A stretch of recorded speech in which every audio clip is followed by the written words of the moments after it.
सबसे पहले सरकारी बैंकों की बात कर लेते हैं। तो देखिए पहला बैंक कौन सा है, पहला बैंक है बैंक ऑफ बड़ौदा। पूरे हफ्ते इस शेयर में भारी दबाव देखने को मिला। 5 दिनों में जो शेयर है करीब 12% से ज्यादा टूट गया।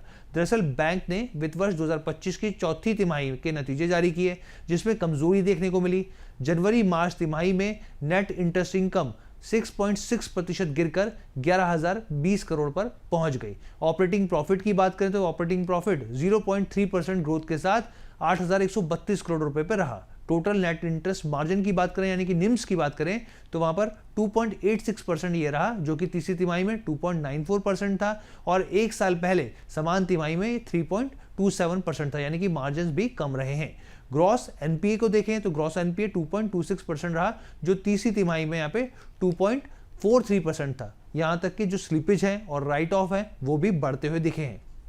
साथ ही बैंक ने अपने शेयर धारकों को करीब 8.35 रुपए प्रति शेयर का डिविडेंड का भी ऐलान किया है। इसके लिए बैंक ने रिकॉर्ड डेट जो है वो 6 जून 2025 तय की है, यानी कि 6 जून 2025 तक शेयर रखने वाले शेयरधारक डिविडेंड पेमेंट के लिए योग्य होंगे। अब दूसरा बैंक कौन है लिस्ट में, देखिए दूसरा बैंक है पीएनबी। सार्वजनिक क्षेत्र के पंजाब नेशनल बैंक ने चौथी तिमाही के नतीजे जारी किए और ये काफी चर्चा में रहे। रिजल्ट के चलते आप ये समझिए कि पूरे 5 दिन की बात की जाए कारोबारी सत्र की तो 5 दिन में शेयर करीब 8% से ज्यादा टूट गया। सालाना आधार पर बैंक का जो मुनाफा है वो करीब 51% के उछाल के साथ 4,560 करोड़ के पार निकल गया। नेट इंटरेस्ट की बात करें आप तो नेट इंटरेस्ट में करीब 3.8% का उछाल के साथ ये 10,757 करोड़ रुपए रहा। ऑपरेटिंग प्रॉफिट करें तो 5.6% उछाल के साथ ये 6,776 करोड़ रुपए पे पहुंचता हुआ दिखा। अगर आप इसके रिटर्न ऑन एसेट की बात करें सालाना आधार पर तो यहाँ पर 25 बेसिस पॉइंट का सुधार हुआ और ये 1.02% पे आ गया। बैंक को इसी तिमाही में फंसे हुए कर्ज यानी कि स्लीपेज और प्रोविजन में बढ़ोतरी का सामना भी करना पड़ा और उसे उम्मीद है लेकिन कि चालू वित्त वर्ष में उसका जो ऑपरेटिंग प्रॉफिट है पिछले साल की तुलना में यहाँ पर यह है कि स्थिति देखने को मिलेगी किस तरीके से आगे बढ़ता है। लेकिन यहाँ पर ब्रोकरेज फर्म इन्वेस्टेक की ओर से यहाँ पे बिकवाली की सलाह दी जा रही है और 85 रुपए का टारगेट यहाँ पर दिया जा रहा है स्टॉक के ऊपर। अब एक और बैंक है, क्योंकि लगातार नंबर्स आ रहे हैं तो आपके साथ जाहिर सी बात है आपके साथ शेयर करना होगा। तो अगला जो बैंक है वो है केनरा बैंक। तो केनरा बैंक ने चौथी तिमाही के नतीजे भी हम यहाँ पर पेश किए और सालाना आधार पर Q4 में बैंक का जो नेट प्रॉफिट है वो करीब 33% ग्रोथ के साथ 5,004 करोड़ रुपए पे पहुंच गया। ऑपरेटिंग प्रॉफिट 12.14% उछाल के साथ 8,284 करोड़ रुपए पे रहा और एनआई यानी कि नेट इंटरेस्ट इनकम जो है 1.4% की गिरावट के साथ 9,442 करोड़ रुपए पर पहुंच गई।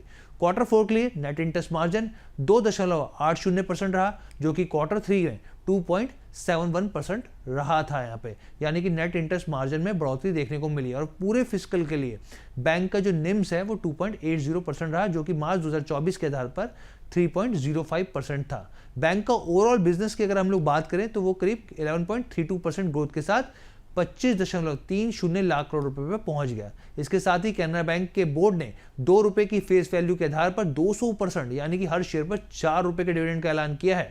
तो ये भी एक इंपॉर्टेंट खबर थी, हमने कवर करी।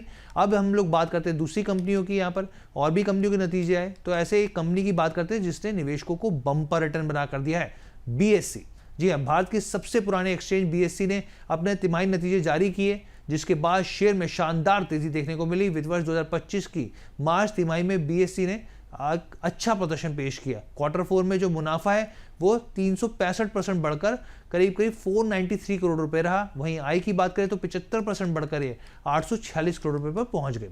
एबिटा यानी कामकाजी मुनाफे की बात करें तो 520% बढ़कर ये 553 करोड़ रुपए पर पहुंच गया। कंपनी के अगर आप ट्रांजैक्शन चार्जेस को बात करें तो ट्रांजैक्शन चार्जेस जो बाजार गतिविधियों के स्तर और घरेलू बचत और निवेश से जुड़ा हुआ है, सालाना आधार पर यहाँ पे 112% ये बढ़ा और बढ़कर 612 करोड़ रुपए पर पहुंच गया।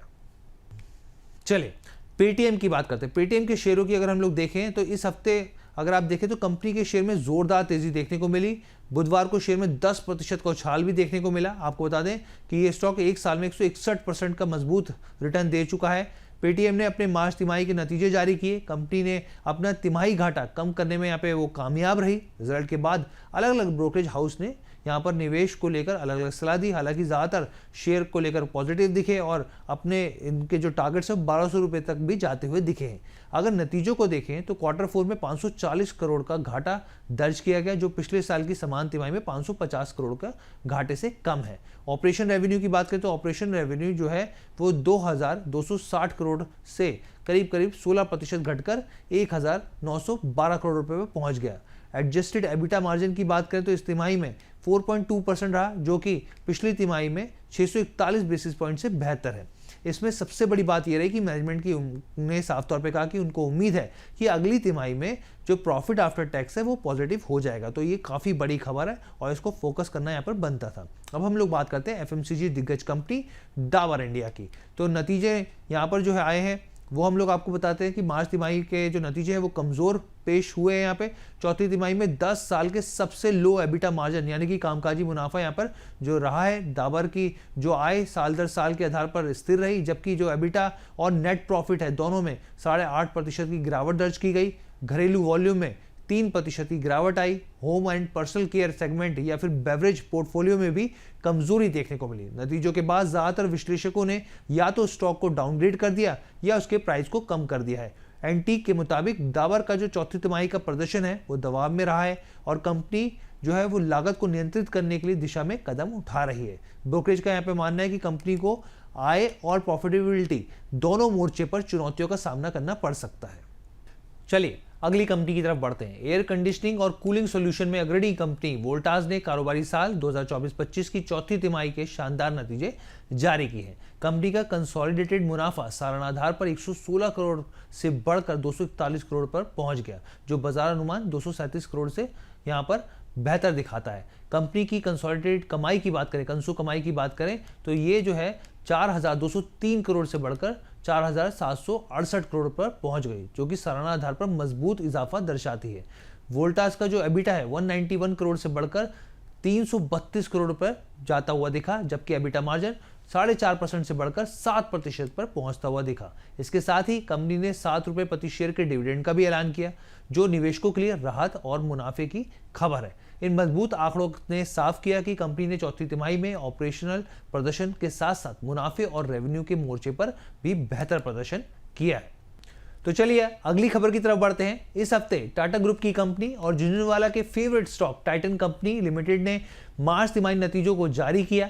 कंपनी ने एक्सचेंज फाइलिंग में कहा कि वित्त वर्ष 2025 की चौथी तिमाही में कंपनी के मुनाफे और आय में बढ़ोतरी देखने को मिली है। कंपनी ने अपने निवेशकों के लिए डिविडेंड का भी ऐलान किया। मार्च तिमाही में कंपनी का मुनाफा 10.7% बढ़कर 870 करोड़ रुपए पहुंचता हुआ दिखा। एक साल पहले इस तिमाही में कंपनी ने 786 करोड़ रुपए का मुनाफा दर्ज किया था। मार्च में समाप्त तिमाही की बात करें हम लोग यानी क्वार्टर 4 की बात करें तो कंपनी ने यहाँ पे 13,477 करोड़ रुपए की आय भी दर्ज करी है, जो कि अगर हम परसेंटेज के हिसाब से देखें बढ़ोतरी तो वो 19.7% हो जाती है। वहीं यहाँ पर कंपनी का जो एबिटा की बात करें तो वो 29.7% की बढ़ोतरी के साथ 1,438 करोड़ रुपए पर पहुंचता हुआ दिखा, जो कि एक साल पहले इस तिमाही में 1,109 करोड़ रुपए था। कंपनी का जो एबिटा है, एबिटा मार्जिन की बात करें साल दर साल के हिसाब से 9.9% से बढ़कर 10.7% पे पहुंच गया है।